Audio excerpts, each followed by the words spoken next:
Muito bem, mais uma vez, boa tarde a todos. Começamos aqui a sessão temática de número 6 desse 15º ENCPOS. Sejam todos muito bem-vindos. Aqui nessa sessão, a gente vai contar com a apresentação do Felipe Atenas, apresentação intitulada Métodos de Descida e Desigualdade Kurdyka-Loyesevich. Acho eu que está certo assim, talvez. Vamos lá. O Felipe Maldonado, o Felipe Atenas, nosso expositor, é doutorando em Matemática Aplicada pela nossa Universidade Estadual de Campinas, certo? E antes de começarmos a palestra do Felipe, a gente recorda que um livro vai ser sorteado ao final dessa transmissão, dentre os participantes que tiverem preenchido o formulário de presença, cujo link será enviado na janela de comentários ao longo da apresentação do Felipe. Tudo certinho, Felipe? Tudo certo. Beleza. Antes de começar oficialmente a apresentação, eu só queria lembrar que o Felipe possui de 20 a 25 minutos para a apresentação e em seguida a gente vai ter um breve intervalo para perguntas e comentários. Então, Felipe, agora sim é com você. Boa apresentação. Muito obrigado pela apresentação. Bom, hoje vamos discutir a relação entre a desigualdade Kurdyka-Loyesevich, KL para simplificar, com os métodos de descida, e em particular a convergência e a taxa de convergência dos métodos de descida que vamos definir nesta apresentação. Então, primeiro, é conhecido que para problemas irrestritos, o método do gradiente gera sequências com pontos de acumulação que são pontos estacionários da função objetiva. E quando os dados, a função em particular, é convexa, então é possível ter convergência a mínimos globais.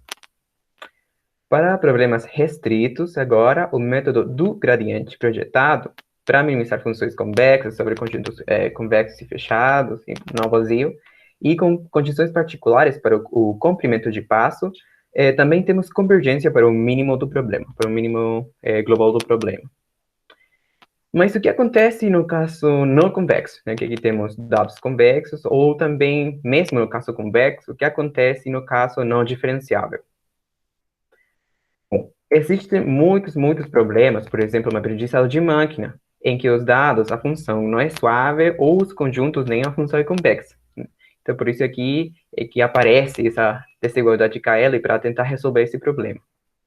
E uma observação muito importante para essa apresentação é que, sem perda de generalidade, vamos supor que as funções na análise são diferenciáveis, né? Bom, originalmente para funções não diferenciáveis, mas, bom, ou não necessariamente diferenciáveis, e se supomos que são diferenciáveis, bom, a análise é bem semelhante.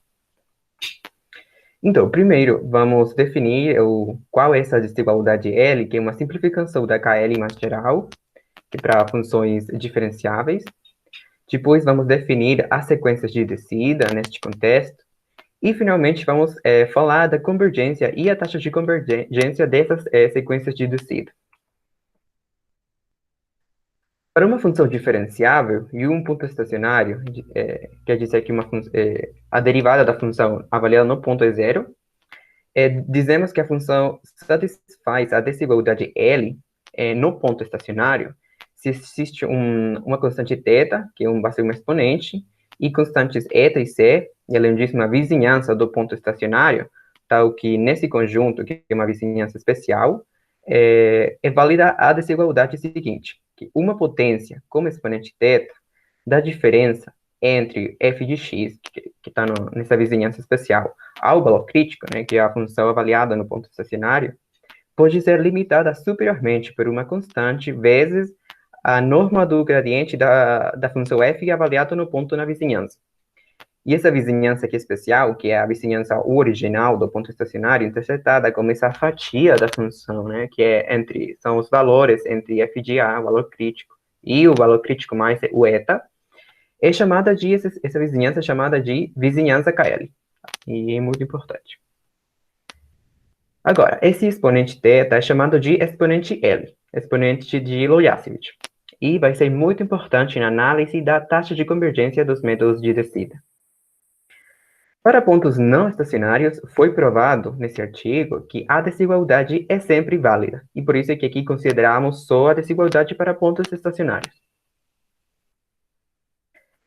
O que quer dizer essa desigualdade meio esquecida, né? Bom, primeiro, sem perda de generalidade, podemos supor que a função avaliada no ponto estacionário considerado é zero. Por que isso? Porque senão é possível considerar f menos f de a e fazendo essa mudança, as derivadas não são alteradas. Então, a desigualdade é simplificada.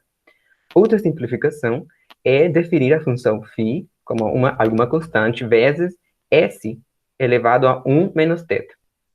Com essa função φ, é possível reformular a desigualdade original como a desigualdade aqui embaixo, que é a norma do gradiente da reparametrização dos valores usando a função φ de f para os pontos x na vizinhança KL, essa derivada fica longe de zero, né, que é limitada superiormente por 1, inferiormente por 1.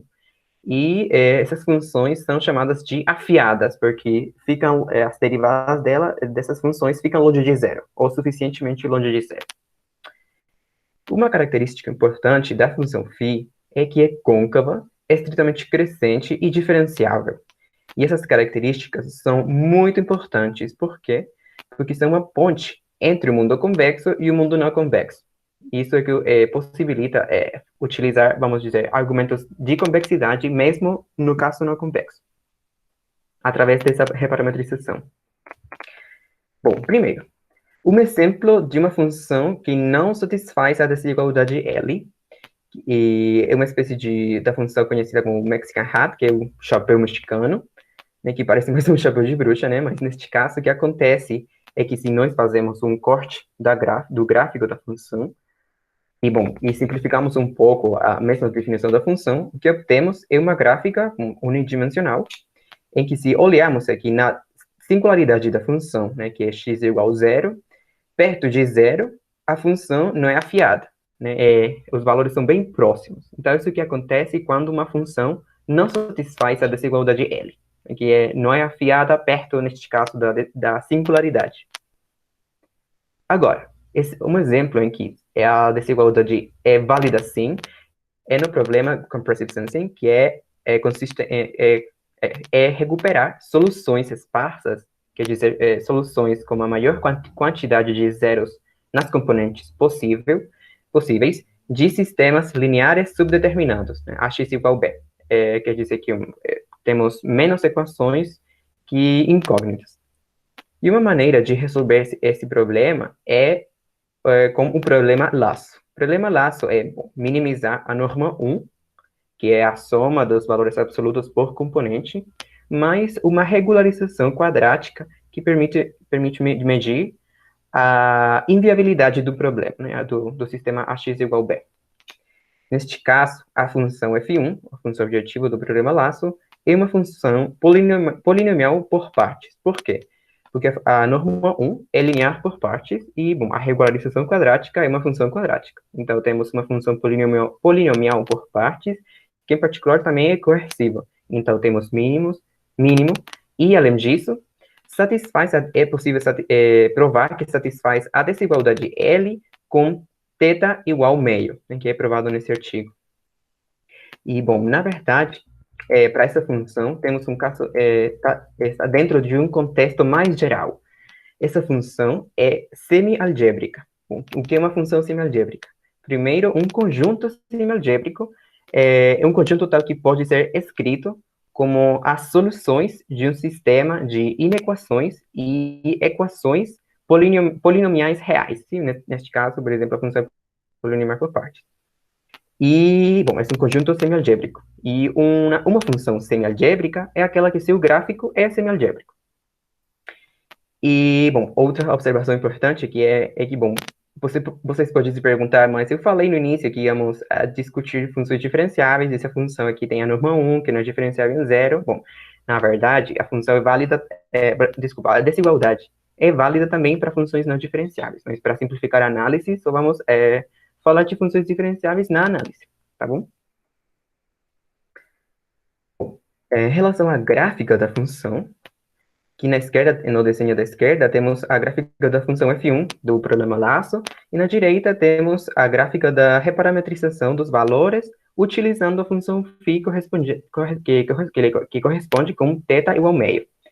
Que é possível enxergar que, bom, no desenho da esquerda, temos um mínimo aqui na esquerda, e na direita, no desenho da direita, o mínimo é preservado, né? Está no mesmo local. Só que a diferença, agora, que se olharmos numa vizinhança do ponto, os valores funcionais ficam mais afastados comparado com a gráfica original. Então, numericamente, aí dá para ver porque o método facilita a convergência, né? Que aí os valores ficam perto do ponto estacionário, ficam mais isolados comparados com essa vizinhança que consideramos. Outra propriedade importante é que as curvas de nível da função e da sua reparametrização são as mesmas, né? Têm a mesma forma e são preservadas. Outro exemplo que também vem do problema de recuperar soluções esparsas é, em vez de utilizar a norma 1, utilizar a, entre aspas, norma 0, norma L0, que, bom, não é norma, e essa função conta o número de componentes não nulas. Então, o que queremos fazer é minimizar o número de componentes não nulas. E, bom, o problema, então, corresponde a minimizar quase a mesma função que antes no problema laço, só que agora utilizamos de novo, entre aspas, norma 0, né? Não a norma 1. E também é possível provar que essa função, assim, definida, é semialgébrica, e toda função semialgébrica satisfaz a desigualdade L para algum θ entre 0 e 1. Bom, agora vamos definir o que são as sequências de descida nesse contexto. Bom, a primeira propriedade das sequências de descida é que temos uma descida suficiente dos valores funcionais. E essa desigualdade aqui, nessa desigualdade temos que os valores funcionais do ponto corrente, a diferença entre os valores funcionais do ponto corrente e o ponto da próxima iteração é limitada inferiormente pela norma ao quadrado da diferença desses dois iterados. E a importância dessa desigualdade é para que os iterados se aproximarem ao mínimo de forma monótona. A segunda hipótese para essas sequências de descida é um erro relativo que tem a ver com uma derivada. Aqui, a derivada, o gradiente da função f, avaliada no ponto da próxima iteração, não no ponto corrente, mas no ponto da próxima iteração, é limitado superiormente pela diferença entre o ponto corrente e o ponto da próxima iteração. E o interesse dessa condição de erro relativo é que no limite nós queremos pelo menos algum ponto assintoticamente estacionário. E, bom, nessa definição meio abstrata da sequência de descida, quais algoritmos são de descida? Bom, métodos do gradiente, né, ou um pouco mais gerais para funções suficientemente suaves, e também o método do gradiente projetado, que falamos no início da apresentação. E caso alguém conhecer também, o método do gradiente proximal também é um exemplo de sequência, gera sequência de descida, como foram definidas aqui. E também algumas formas inexatas.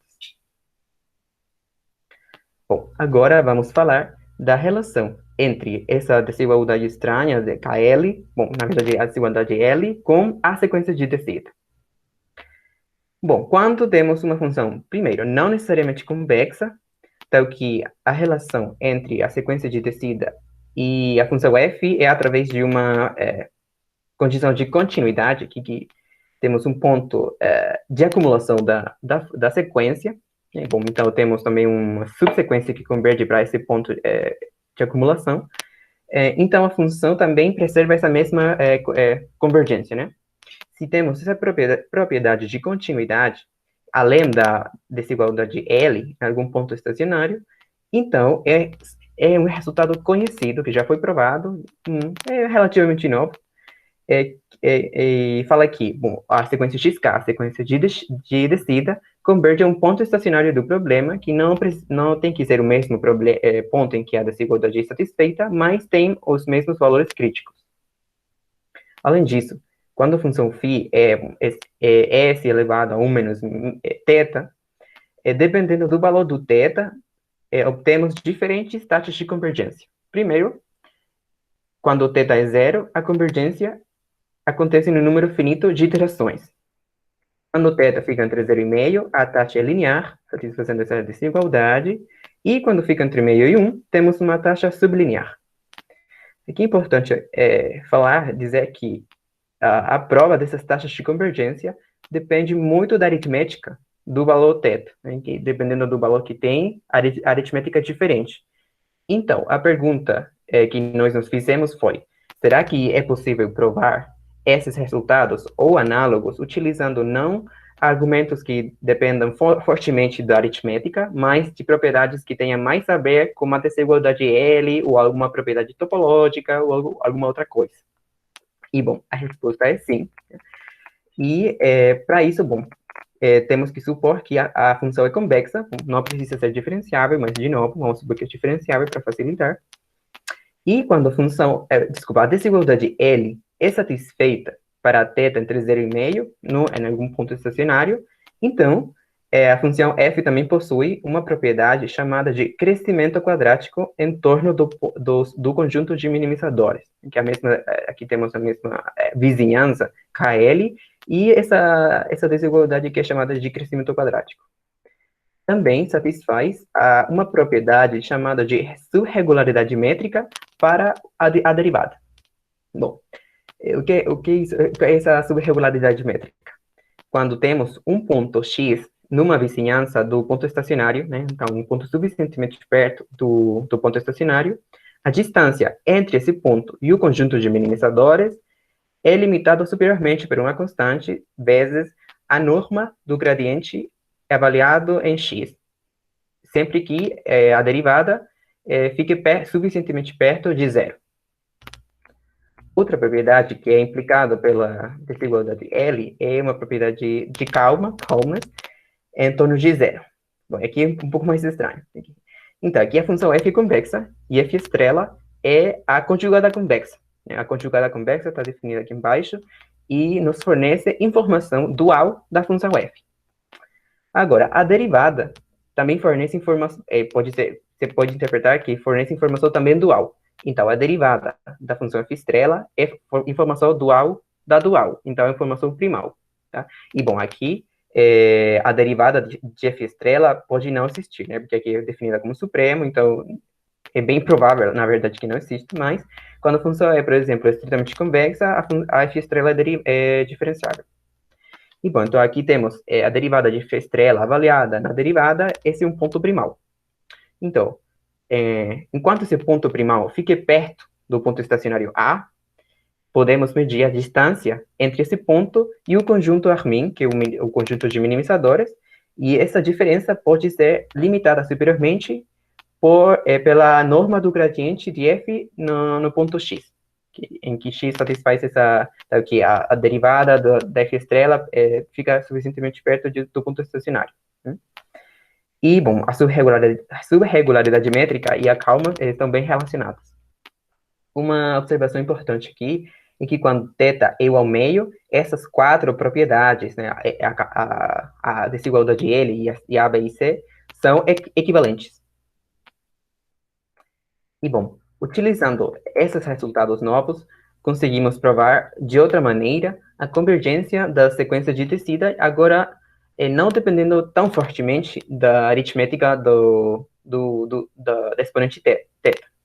Utilizando as ideias desse artigo de Robinson, que é para sequências semelhantes às sequências de descida para funções suaves, mas neste caso é de epsilon subgradiente, né, para funções convexas, primeiro provamos convergência para a sequência f de xk, para a sequência dos valores funcionais.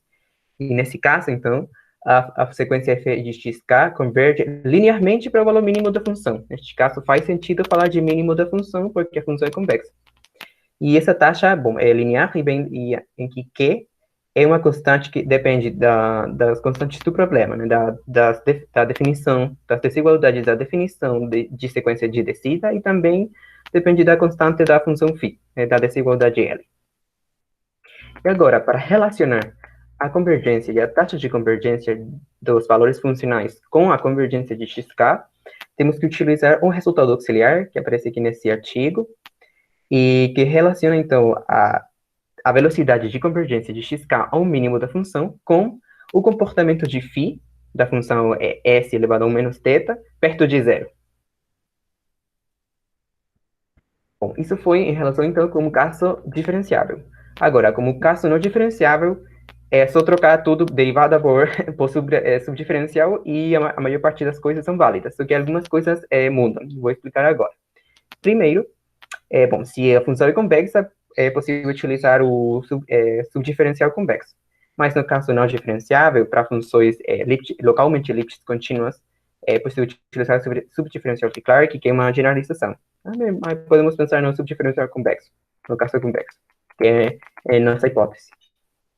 E, bom, no caso geral, não diferenciável, a desigualdade L é, na verdade, a KL, que aparece no título, que é um pouco mais geral, mas a ideia é a mesma, né? Aqui a desigualdade que aparecia no início desculpa aqui, era a derivada da derivada, a norma da derivada de φ composta com f. Bom, aqui é a distância de zero até o subdiferencial de φ composta com f, né? Para todos os x que pertencem à vizinhança KL. Em que a função φ, bom, satisfaz as mesmas propriedades de antes, que é côncava, é suficientemente suave, estritamente crescente. E essas propriedades são muito importantes porque fazem uma ponte entre o mundo convexo e não convexo. E, bom, os resultados conhecidos independem da convexidade de f, né? Só precisamos da concavidade de φ, e f não precisa ser convexa. Mas, nesse caso, as taxas de convergência, a convergência mesmo, dependem dos valores específicos para θ, né? E, bom, também existem funções que satisfazem a desigualdade KL sem que o φ tenha essa forma de s elevado a 1 menos θ. Então, temos um mundo de muitas funções que não são abarcadas neste caso, né? E nossa proposta, então, é tentar desenvolver uma abordagem mais abrangente, né? Então, na nossa proposta, precisamos que a função seja convexa, mas o resultado agora é independente do θ, da exponente. Enquanto as propriedades de subregularidade métrica, calma e crescimento quadrático sejam válidas. E, bom, o trabalho em andamento, né, o objetivo agora é tentar relacionar a desigualdade de KL, a forma mais geral, no caso convexo, com uma generalização da subregularidade métrica, do crescimento quadrático e a calma, né, para tentar obter uma abordagem que inclua outras funções que não precisam ser com φ igual s elevado a 1 menos θ. E, bom, isso tem muito a ver com a taxa de convergência para funções desigualizadoras gerais. Essa desigualizadora geral é a função φ, tá bom? E, finalmente, também, o nosso objetivo é tentar relacionar, ter uma abordagem unificada entre os métodos explícitos do Robinson, que falei de descida com épsilon subgradientes como geração de descida, com os métodos implícitos, que são os métodos abstratos que defini nessa apresentação, as sequências de descida.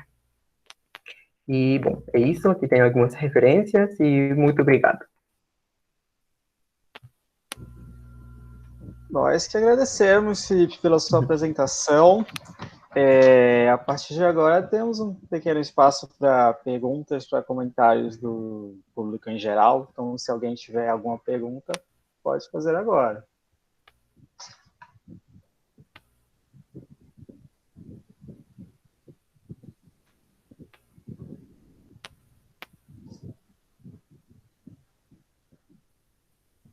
Não, o pessoal está tímido.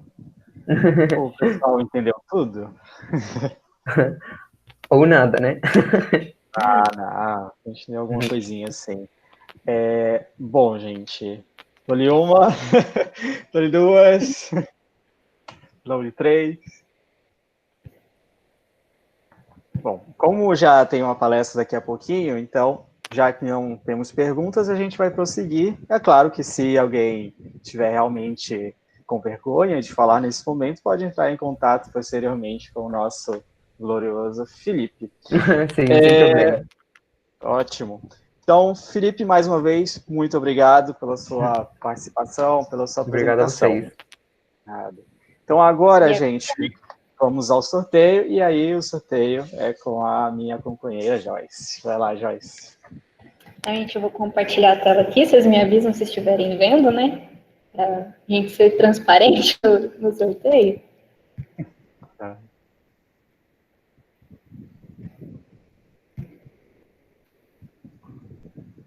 Já tá aparecendo a tela? Tá. Agora tá, Joyce.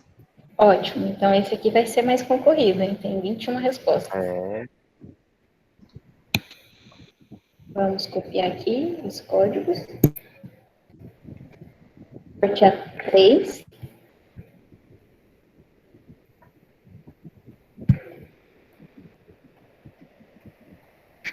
Tá, então tá aqui os 3 sorteados, o prêmio fica para o primeiro, mas as regras vocês podem conferir direitinho lá no site. Só não vai ficar para o primeiro se ele não tiver a frequência mínima, mas enfim. Então, esse é o número de inscrição da pessoa sortuda de hoje. Muito bem, Joyce. Então tá aí o código 1507084843. Esse é o código da pessoa que foi sorteada com o livro Códigos Quânticos Corretores de Erros. Parabéns ao sorteado. E para terminar, só queria lembrar que daqui a pouquinho, já às 4h30, vai começar a palestra do Felipe, o xará aqui do nosso Felipe Atenas. Vai começar a palestra do Felipe Yukihid, da IME, que faz parte do IME de lá da USP. Gente, muito obrigado pela participação, pela audiência. Queria agradecer a Joyce também pela parceria nessas sessões temáticas. E é isso. Boa tarde. Tchau, tchau.